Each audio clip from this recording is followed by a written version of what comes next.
I subscribe to the Pro version of Gemini, also known as Google AI Pro, and it gives me more quota to enjoy the Gemini 2.5 Plus models and the Pro models. And these models are known to be extremely smart. They are good for reasoning, math, coding, and answering basic or even complex questions. But unfortunately, these models are not known to be high performance. I'm talking about speed. So oftentimes, I ended up using ChatGPT or maybe Perplexity to answer daily questions. And that is very unfortunate because I want to get the most out of Gemini AI.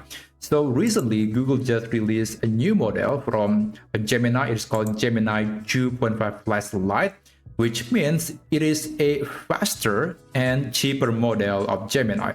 But right now, even though it is generally available, it is not yet available on the Gemini app. So that's very unfortunate, but at least we can still enjoy this model in 3 options, which is Google AI Studio, Vertex AI, and Gemini API. The last 2 are mostly catered towards developers. So if you're a regular user, then I do recommend using Google AI Studio to start using Gemini 2.5 Flash-Lite. And to do that, you can navigate to aistudio.google.com. This is the URL. And you can log in with your Google account. So here, let's click the chat menu. And after that, on the right side, there's the settings section. You can select the model that you want to use. There is Gemini 2.5 Flash, Gemini 2.0, Gemini, etc. And there is a list of Gemini 2.5 models, and there is Pro, Flash, and Flash-Lite. This is the one that I'm going to use. And here you can set up the temperature. It's basically how AI should be responding, or basically how strict AI will respond based on your prompt. If you set the temperature to be lower, then AI will be more creative at answering your question. But if you set the temperature to be higher, AI will be more strictly or faithfully following your prompt. But I'll just use the default setting. And by the way, what's unique about the light version of Gemini is that you can disable the thinking mode if you want to. So AI will be a lot faster because it doesn't have to think too much when answering your questions. And there are a bunch of other settings that usually are not really important, but you can enable or disable them if you like. But anyway, I'll just do a quick demonstration. I'm going to upload a document. So let me just upload a file. And I have this PDF document.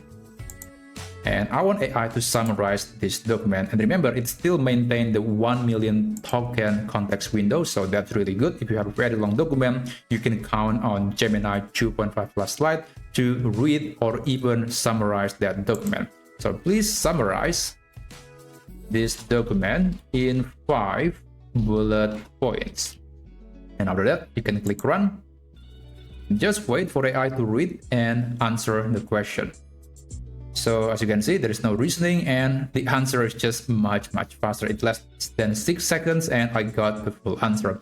But remember, if you're using AI Studio, the answer is actually, or the chat is not being saved automatically. And if you want to revisit the answer or continue the chat, I do recommend to manually save this chat. You can click the save button right here and then click save.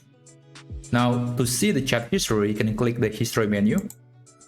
And this is the chat that I just saved about the document that I want to summarize. So that's basically how you can enjoy the Gemini 2.5 Flash-Lite model that is now available on Google AI Studio. But I'm hoping that that model will eventually available in Gemini app or website because it's just a very nice model. It's faster and it's going to save a lot of time when using the Gemini AI. So thank you so much for watching and I'll see you on my next video.